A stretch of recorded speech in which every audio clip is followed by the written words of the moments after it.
Well, hello, fellow aviators. Today is July 22nd. The proposed Mosaic rule has been issued. I think they're going to publish it on July 24th. I'm actually very surprised that the social media hasn't just blown up with this new rule, because it is really impressive. It's totally unexpected. They're going to really expand the definition of light sport to include a lot of airplanes. A lot of people want to fly. It's just amazing what it's done. And again, I'm very surprised that there hasn't been a bunch of videos out about it yet, although I've seen a couple, but they don't really go much into it. I would suggest that you read it. You can get the PDF file. It's 318 pages long. Don't rely on anything I say, because I know nothing, but I'm going to try to cover the highlights, and I will do it with excerpts from the document. The document is quite long, and this is what I got out of it. I'm sure there's going to be other people that do a better job of doing this, but at least I thought get this out early so you can kind of see what's in it. So let's get started.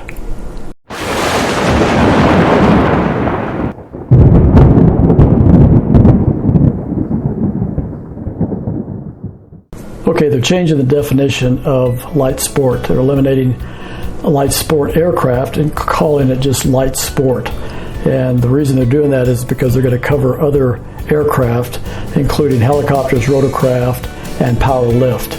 So you can see this proposal item changes the requirements. You can read that. Again, if I go too fast over these items, feel free to pause the video so you can read them. And I've taken these directly from the Mosaic document itself. All right, currently the weight limitations for light sport, 1,320 pounds or 1,430 for seaplanes.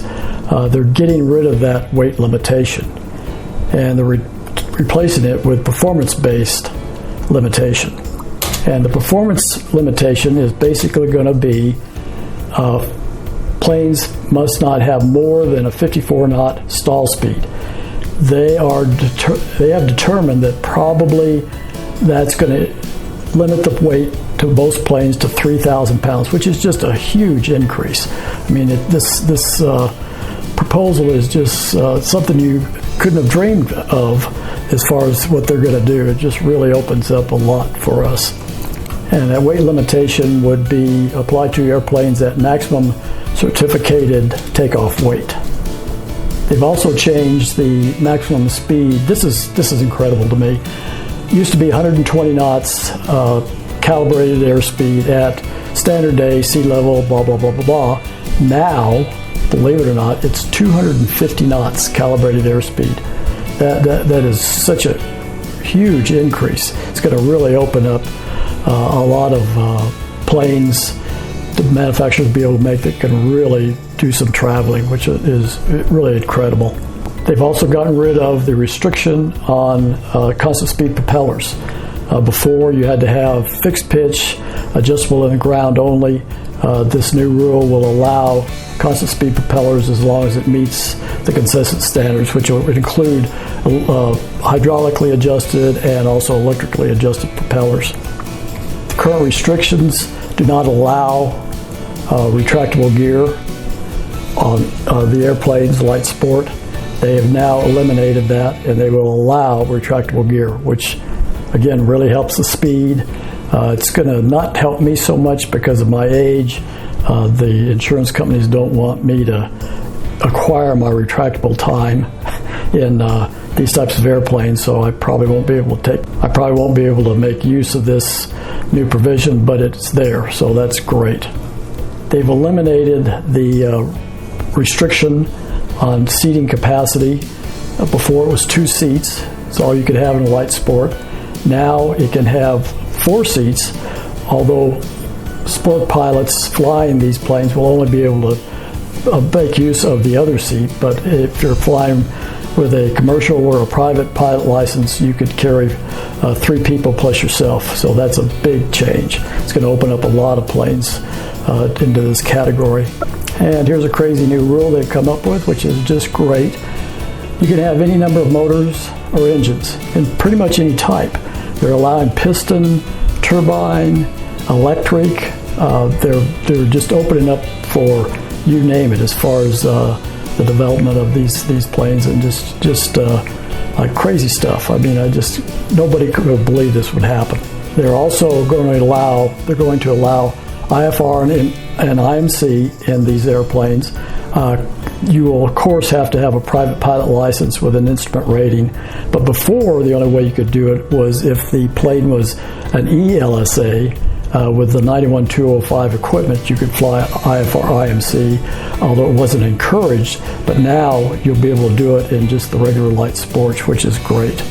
They're also going to now allow kit-built aircraft specifically made for the light sport category. So that means if the manufacturer makes a kit based on their production model, this will qualify. You'll be able to get it certified as a light sport aircraft, which again is really going to help a lot of planes now that wouldn't qualify. Specifically, come to mind the Sling TSI would be one that would fit into this category. Although it also looks like now you could get a Sling TSI factory completed, and it would qualify under the light sport rules. They're changing the repairman certificate requirements. Before, you had to take a 16-hour course, which I did, and you could only work on experimental light sport, which I think the rule is going to remain that way. And but now they're getting rid of the number of hours, and they're going to do it just by courses, and they'll come up with some development for that. So that's nice. They're not getting rid of that. Just when going over the rule is they really don't like experimental amateur-built airplanes.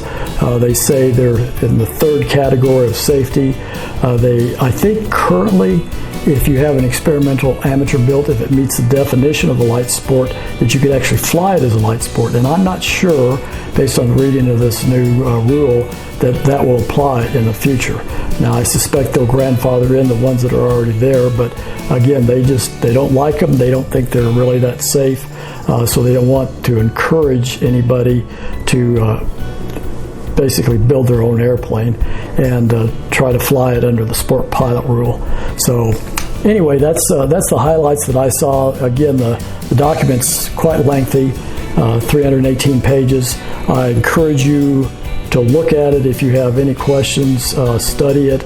If you have any questions, there's going to be a 90-day comment period that supposedly the FAA has to address all the comments and before they come up with their final ruling. The other thing is don't expect this anytime soon. After the 90-day period, then they have to go back and answer all the comments.